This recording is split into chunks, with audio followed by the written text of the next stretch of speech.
Hey guys, DC Network here, coming at you with another video. So Adventure Time Fiona and Cake has finally released the first two episodes of the series on Max, and I just came off watching it, so I wanted to give you guys my full thoughts and impressions on the series thus far. As per usual, there will be spoilers at a certain point, and I will let you know once they are coming, but first, let's get into the spoiler-free review of these first two episodes. And if you guys have been watching my videos about Fiona and Cake leading up to its release, I've been on the record saying that I don't really like the idea of this series. I think Adventure Time needs to take a rest, let it be out of the spotlight for a little bit, maybe have a 5-year or so hiatus period before it makes a triumphant return. And I will say that I am actually thoroughly enjoying Fiona and Cake so far. It's very grounded in reality, which is a weird statement to say with something with the Adventure Time name in it, because Adventure Time is not a show that is grounded in reality, but so far Fiona and Cake surprisingly is. It deals with a lot of themes that are much more mature, given that this is an adult Adventure Time series, but also I feel like they're very relatable themes that a lot of people have gone through or maybe are even going through while watching this series. So with that all being said, we're going to get into spoilers territory now, so spoilers ahead, you have been warned. So the first episode of Fiona and Cake is titled Fiona Campbell, which is essentially following our main characters Fiona and Cake in the real world, in a world without magic. Fiona's kind of just not happy with the world. She's finding it to be monotonous. She's finding her everyday life to be boring. We see her getting ready for work. Her alarm goes off. She puts it on snooze. The alarm goes off again and she says, I don't want to work today. Which, how relatable is that? How many of you watching this video, if you are working, have woken up and say you don't want to work today? Fast forward a little bit and we see that Cake is acting a little bit strange. It seems like something is wrong with her. She says her ears are cold and her nose is cold, Fiona says, so she wants to take her to the vet, but unfortunately the only appointment they have is during the middle of the day at lunchtime, which is Fiona's lunch break from her shift as a tour guide on the bus. So what does she do? She brings Cake with her on the bus, and of course that's going to go over really well. Of course things go wrong and Fiona ends up getting fired from her job, and she's kind of just like, I never wanted this job in the first place, so I don't care. But in the back of her mind she's like, I need this job because I need money, I need to pay my rent, which I feel like is so relatable for so many people, because how many people in reality actually want to work? I would say very few. Everyone's just doing it because you need money to buy things, you need money to live. So Fiona's going through her town trying to take Cake to the vet, and she stops off at a pastry shop to see Gary, who is the Prince Bubblegum that we saw in the Fiona and Cake episodes of Adventure Time, and he's talking about how he came up with this great new cookie recipe for his pastry shop he works at, but the owner of the shop is like, no, we only sell pastry puffs, we don't sell anything else, that is what we do. And she's being very regimented and being very set in her ways, which again I feel like is so relatable, because how many times have you worked at a job where you have a boss like that? You have ways that you think are better of doing things, or new ideas that you think will be really successful, but your boss is so set in their ways that you can't do so. Again, there are so many ways where I feel like this show is relatable to the audience, which I absolutely love. Long story short, Fiona runs into Marshall Lee, the Marceline, which gender swap again from the original Fiona and Cake episodes, and he says, look, I can get you a fake vet, not a real vet, but he or she will,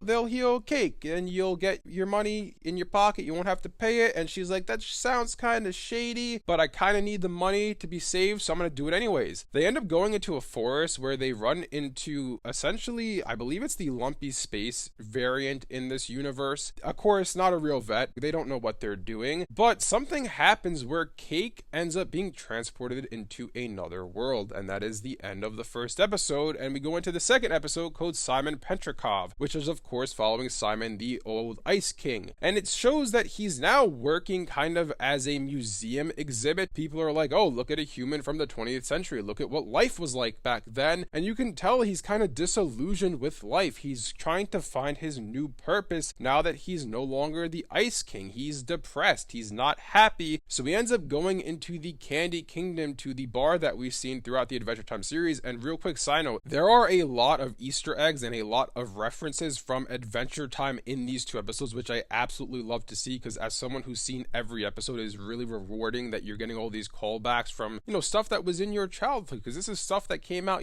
13, 14 years ago at this point. It's a nice little throwback. Anyways, at the bar, the bartender, which is Dirt Beer Guy, he's like, hey, what's wrong, Simon? I love your Fiona and Cake books, and everyone keeps mentioning these Fiona and Cake books, and he's like, I don't want to talk about that. That was the Ice Ice King, that wasn't me. And you can see that he kind of has a phobia of anything ice related because he doesn't want to associate himself with his former past. And then all of a sudden, Finn, the human, walks into the bar with one of Jake's kids, and he does allude to the fact that at this point in the timeline, Jake is indeed dead. He has a tattoo of Jake on his chest, and he's talking about how Jake loved the Fionna and Cake books and how he's going to take Simon on an adventure to cheer him up. And Finn is kind of a bit of an airhead in this episode. He doesn't seem to exactly fully comprehend what is going on with Simon, and kind of just like, let's go on an adventure because adventures are fun, but doesn't realize that that's not what Simon needs right now. Simon just needs to talk to somebody to cheer him up. They go on an adventure and Finn kills a dragon and they show blood. So again, this is a show for adults. He then tells Simon to stab a bear in the heart to kill the bear and get a victory, which you guys can correct me if I'm wrong on this one, but does that seem a bit out of character for Finn? I feel like he was never really someone who wanted to kill things. He always did want to get into fights. He always did want to go on adventures. He wanted to be victorious, but I never really thought that he wanted to end something's life, which I feel like is a little bit out of character for him. He's a little more violent than I would have expected him to be, but we can see with this character, again, he's a bit of an airhead and he's a bit immature, just wanting to live the good old days, going on adventures like he used to with Jake, but Jake's no longer here. Anyways, we continue the story where Simon's like, yeah, Finn, I want to go home. This isn't for me, buddy. And then he goes home, and on his way home, he's going to call Marceline because he's like, I need to talk to her about what's going on with me. I need to talk to her because I'm close to her and she can maybe help me. You know, Marceline answers the phone and she and Princess Bubblegum are both getting tattoos and they're laughing and they're having fun, but she's not really listening to what Simon has to say. She's not picking up on that he needs to talk to her. He's trying to reach out to her and she's kind of neglecting him, which I feel like is, again, something that's so grounded in reality, because I feel like, I'm going to preface what I'm saying by saying that I'm not a parent, but I feel like this is a kind of relationship that at a given point a parent has with their child, where it's like they want to talk to you, they want to spend time with you like the good old days, but you're living your own life and you don't have maybe the time, or you don't have the knowledge or the self-awareness to know that your parent wants to spend more time with you because you're trying to discover things for yourself and live your own life. Again, this show has so many themes in it that I feel like are so relatable to the audience that it's targeting, which I think is great. We fast forward, Ice King gets back to his little lair, if you want to call it that, or his museum exhibit, and we see the evil Chuskus there from distant lands, which I actually forgot about him becoming evil, but Simon's trying to use his powers to summon Betty, and in doing so, he opens a portal where Cake comes through, and that's where the episode ends, so we'll see where things go from there. But overall, like I've said before, I really am enjoying this show thus far. I feel like just the fact of how relatable it is to, you know, just people's lives in general. Like I said before, Fiona's having these doubts about the real world. She's having doubts about work. She's talking about how seeing her friends isn't as good as it used to be and stuff like that, which I feel like if you're someone in that age range or someone in general in life, I feel like that's a very relatable topic. Like for me personally, I feel like once you get to the point where you finish school and you enter the real world, it's like, okay, what's next? I'm gonna get a job, I'm gonna make money, you're excited about it, but then you quickly realize that, hey, this isn't as exciting as I thought it was going to be. I miss the good old days where my friends and I could hang out whenever we want and do whatever we want because we're in school, we have a lot of free time to do things. Even if you look at Simon's life compared to Fiona's life, there's a lot of parallels there. He's wondering, what's the meaning of life? What do I do now that I'm no longer the Ice King? Many athletes go through this when they finish a professional sport. It's like you're a big MLB superstar or NBA superstar, and now you're retired because you're not good anymore. What do you do now? This is what you've known for your whole life or for many, many years. Where do you go now? What is your purpose in life? And that's exactly what Simon is experiencing. So again, I want to reiterate, I just love how grounded in reality this series is and how relatable it can be to its audiences. Going forward, obviously, there's going to be some multiverse travel and there's going to be a lot of, you know, magical things happening in this show, but I do hope that they still manage to keep the grounded in reality feeling, the themes and vibes that they had in the first two episodes. I don't know if they'll be able to accomplish this while at the same time being, you know, a multiversal story, but we'll have to wait and see. But overall, I'm really pleasantly surprised with the first two episodes of Fionna and Cake. As I said before, I wasn't looking forward to this series. I honestly didn't want it to exist because I thought Adventure Time needed a break, but this is a breath of fresh air for the series, and so far it's really, really good. And I'm hoping that, you know, a little side note in the animation world when it comes to Cartoon Network Studios and just Warner Brothers Animation in general, I hope we keep getting more stuff like this. We had Unicorn Wars Eternal this year. We had My Adventures with Superman, which is concluding, you know, the day this video is being uploaded. And then we have this show, and it's like, let's keep doing more of this. Let's keep getting more stuff meant for young adults. Let's keep this train going, because so far it's really, really good. Anyways, let me know in the comment section below what you guys think about all of this. What do you guys think about the first 2 episodes of Fionna and Cake? Have you seen it? Are you planning on seeing it? Let me know in the comment section below. If you guys enjoyed this video, be sure to leave a like and subscribe to see more content like this from DC Network. Thanks for watching, and I'll see you guys next time.